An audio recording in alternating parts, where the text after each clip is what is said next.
Hello, Kim Searle, Emotional Mastery. Wanted to talk to you about boundaries today. I just sent out my newsletter this week talking about how we can build better boundaries.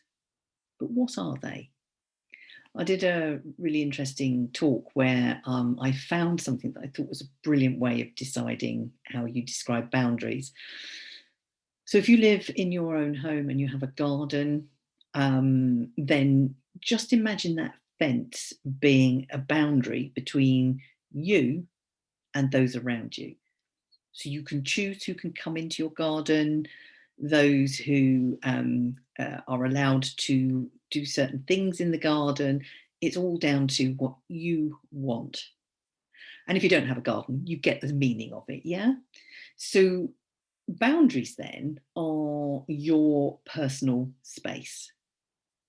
And very often we don't set boundaries. They sort of happen by happy happenstance. And, on the whole, everything just ticks along really lovely until it doesn't. And one of the problems is that, particularly if you were anything like me, at work, I was the go-to person to get things done. I had a gift, if you like, for multitasking. I question that now, but let's just go with that one for this video. I had a gift of multitasking and getting lots of things done in a short space of time. So much so I became a bit renowned for it. So I was sort of shot down by this over time because increasingly I said, yes, I would help out. Of course I'd help out because that's the sort of person I was. Only the trouble was I didn't notice that I was being asked more and more and I had less and less to give. My boundaries were just shot to pieces, such that sometimes people would ask something and I'd be like, I don't know whether I can do that. When can I get that done? And I would sacrifice my time, my energy, to get things done for other people. Now, I'm not criticizing them. I was the one saying yes. But you can start to see how easily you can fall into a pattern. And today I want to help you understand 3 ways that you can start to reclaim your power. Reclaim those boundaries, make new stakes in the ground, if you like, and set up new fences that says, you're in my space now, it's my rules. So the first one has got to be understanding what your boundaries are. So the first thing to do is to start to understand yourself, to begin to check what's good for you. If people are asking you to do something and you're okay with it, that's fine. But I would ask you just to check, when would it become uncomfortable for you? When would it feel like a chore? Really important once you start to question yourself. And I do have a values exercise which might just help you understand what's important to you. And I'll put a link in the comments below. So click on that. These values exercises are really powerful in starting to help you understand what's important to you. The second thing is know your limits. Oh my, had I known my limits, I could have said no a little bit more often at work. One of the ways that you can start to tell that your boundaries are being pushed, taken advantage of, or you're just unable to do them, or they're really not working for you, is when you're feeling something that's not pleasant.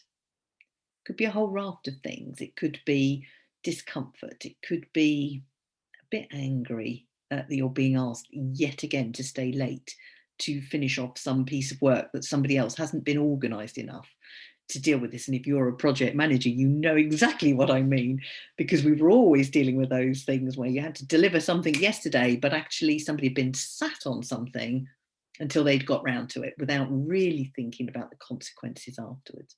So spot when you're beginning to feel taken advantage of, bit irritated. Maybe you're starting to feel sad that you can't do all the things you want to do. Once you understand your limits, you can then start to think about how you can put something in place to deal with them. And the next thing is to start to communicate. Now, this will be the toughest of the three things I'm recommending for you to rebuild and create new fences around you that represent your boundaries, because we don't like to upset people, do we? We don't want to, get in the way or cause friction. So here's a really easy way, I think, that you can start to address it. And it's done in the workplace, so it's a common way of addressing it.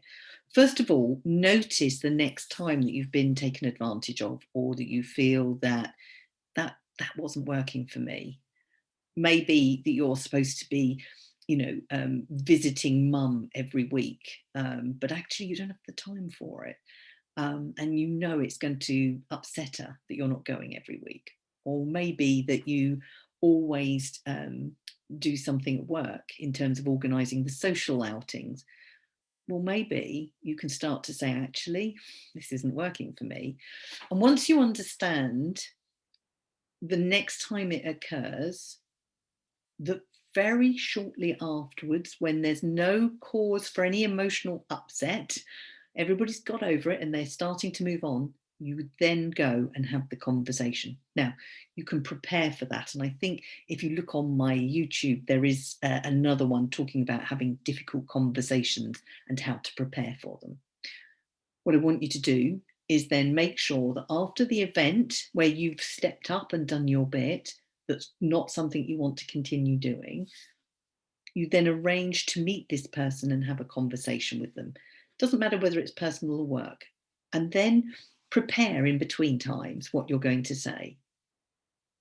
And one of the things that I'm talking about is you might turn around and say something like, do you remember a couple of days ago, a week ago, you asked me to do X, Y, and Z, or you wanted me to do A, B, and C? And they'll nod, yes, of course they remember. Yeah, I need to change the way that works. I'm not able to respond in the timely fashion that you're looking for, or I no longer want to do this. That's not part of who I want to be anymore. Whatever it is you want to say. And then agree a different way forward next time they need something. Who else can they speak to? Could they not leave it till the last minute to ask you and build in time? Whatever it is that you need, that's your new boundary. And when the next time occurs, and it will, particularly if these are regulars, they'll come back to you and they will have forgotten the agreement. So if it's somebody who always gives you work at the last minute, they'll probably do it again, because that's a behaviour or something they've got going on. This is where you're in the danger zone, for want of a better word, because the chances are that nice nature of yours might just give in. What do you do then? First of all, when they ask you, you say, we had a discussion about this, didn't we? And I thought we agreed, whatever you agreed. And that will bring them up short, because you haven't immediately said yes like you would normally do. And they'll be like, yes, but I really need this done. And they'll be cajoling you and pushing you. And it's your call. If you want to do it, but only do it once and make it very clear to them, this is not happening again. I'm ready to make changes in my world. If you don't, that's your call. If you want me to do this thing, you need to give me 2 or 3 days notice. Or if you want me to visit you and, be able to enjoy quality time with you, I'm going to come once every 2 weeks. If you want me to do X, Y, Z, whatever it is, you get the idea, don't you? And what you're doing there is beginning to stand up for yourself in a good way, because you've warned them, you've told them what you want, you've hopefully come to some sort of agreement, and most people will agree because they understand. And those that don't agree will push their luck, and all you need to do is stand firm. So getting ready to say no. So if you do have to give in one more time, I would put it in an email. Please note, next time this happens, I will not be doing it. Or if mum wants you there every week and you're not doing it, mum, I know we said this, but it's not going to be every week. I'll see you in 2 weeks, and stick to it. It's going to be hard the first time, maybe even the second time. But what you will find is that the more you stand your ground, the more people will respect you for the fact that you're taking a stand, because they don't. How does that help you? Just as I wrap up on this one, it helps you because you're starting to love and respect your time, your boundaries. That fence that you've put around your space allows you to make better decisions. It's not a barrier to moving forward. It's not a barrier to stopping people doing things. It is a boundary that you can then choose going forward, that occasionally you will open the gate and allow them in. It's so important. It's more important for those people who take you for granted and just keep treading all over them. They just barge their way in to your garden when you're not ready. Any questions on this, do let me know. My name is Kim Searle, Emotional Mastery, helping you feel better. Thank you for listening.